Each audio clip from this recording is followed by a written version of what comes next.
बिस्मिल्लाहिर्रहमानिर्रहीम। Advance farming technique की तरफ से तमाम दोस्तों को अस्सलाम वालेकुम। ताज डेयरी फार्म चक्को का तहसील मंचनाबाद ज़िला बहावलनगर। तो हम गंदम के बारे में बात करें कि गंदम का सीज़न बहुत ज़्यादा अनकरीब आ पहुंचा है। तो अक्सर चल रहा होता है कि हम किस वक्त काश्त करें। तो देखें, जहां पर दर्जा रद्द बहुत ज़्यादा है वहां पर तो आप थोड़ी सी लेट कर लें। लेट से मुराद है कि 20 अक्टूबर के बाद चले जाएं। और जिनकी ज़मीनें खाली हैं, बाकी धान वाली हैं, काटन वाली हैं, वो तो 1 नवंबर से लेकर 15 नवंबर तक जो काश्त की जाएगी वो ज़बरदस्त है। 15 नवंबर के बाद जब काश्त करेंगे तो उसमें बी की शरह आपने और थोड़ी सी बढ़ा देनी है। तो आपने जो 50 किलो बी की शरह रखी हुई है उसको भी बढ़ाएं। पहली दफ़ा भी अपनी ज़मीन की मुनासबत से देखें कि वहाँ पर जर्मिनेशन किस किस्म की होती है, वहाँ पर आप लगाएं। तो आप देख रहे हैं कि मैंने ताज डेयरी फार्म पर पिछले साल और उससे पिछले साल कुछ चोपों पे लगाई थी, वो आप स्क्रीन पर देख सकते हैं। हमने एक एक दाना लगाया था, उसकी एवरेज, और जो फ्लैट ज़मीन पर लगाई थी उसकी एवरेज, और जो ड्रिल के ज़रिए लगाई थी वो उसकी एवरेज। तो अल्हम्दुलिल्लाह इस दफ़ा हमारा जो तजर्बा हुआ है इसी पिछले साल और पिछले साल से कि हमने बीज की शरह को बढ़ाना है। जब तक हम बीज की शरह नहीं बढ़ाएंगे, यानी कि ज़्यादा नहीं करेंगे, तो एवरेज सही तरीके से नहीं आती। जब बीज को बढ़ाना है उसके साथ साथ आपको खादों को भी बढ़ाना पड़ेगा। और उसके अलावा मैं साथ ऑर्गेनिक वेस्ट डिकम्पोज़र का जो बनाकर लिक्विड वो फ्लड करता हूँ। तो उससे क्या है कि जितनी खादें ज़मीन में हैं वो, और जो खादों के जो जिसके ज़ात प्रोसेस करके देते हैं वो सारी की सारी एक्टिवेट हो जाती हैं। अक्सर दोस्त कहते हैं कि आप ऑर्गेनिक की बात करते हैं, साथ वेस्ट को केमिकली खादें डालते हैं। हम अपनी जो है पैदावार कम नहीं होने देते। ऐसा ऐसा हमारी ज़मीन बेहतर होती जा रही है। आप देखें ये वेस्ट डिकम्पोज़र किस तरीके से बना रहे हैं।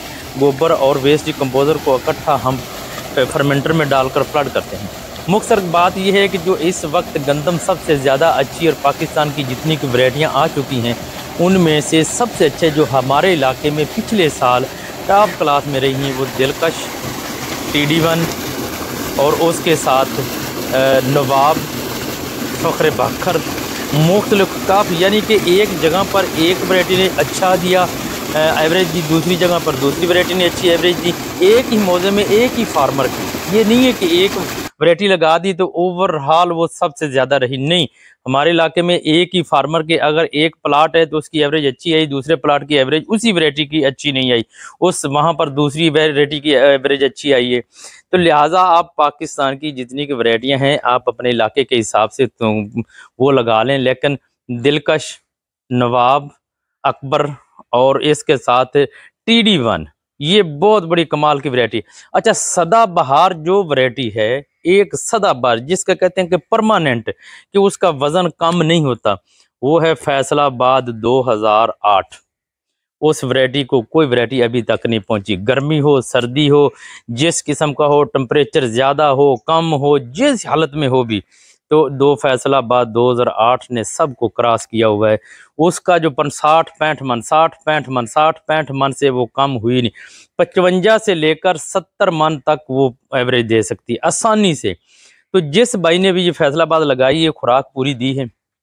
अब वक्त क्या है, 2 थैले DAP आपको डालना पड़ेगा, 1 थैला यूरिया लगा लें।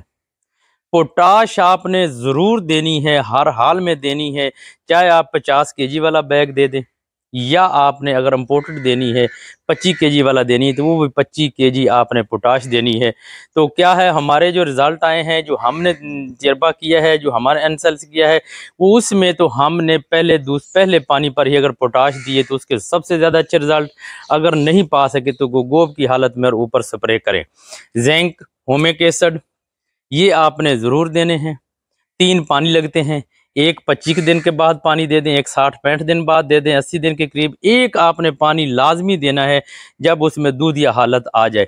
बाकी इंशाल्लाह मैं आपको ना मुकम्मल तौर पर जितनी वैरायटियाँ हम लगा रहे हैं मैं उसके बारे में एक एक के बारे में बताऊंगा। तो ये थी थोड़ा सा तारफ़ था कि वैरायटियाँ आपने गंदम कौन सी लगानी है। 25 अक्टूबर के बाद आप गंदम काश्त करें, 15 नवंबर तक अपनी गंदम मुकम्मल करें। अगर इससे लेट करते हैं तो आप उसका बीज की शरह बढ़ा दें। तो इंशाल्लाह मैं पहली दफ़ा ही जो हमारा तजर्बा है, बीज की शरह जहाँ पर हमने बढ़ाई है वहाँ सबसे ज़्यादा एवरेज आई है।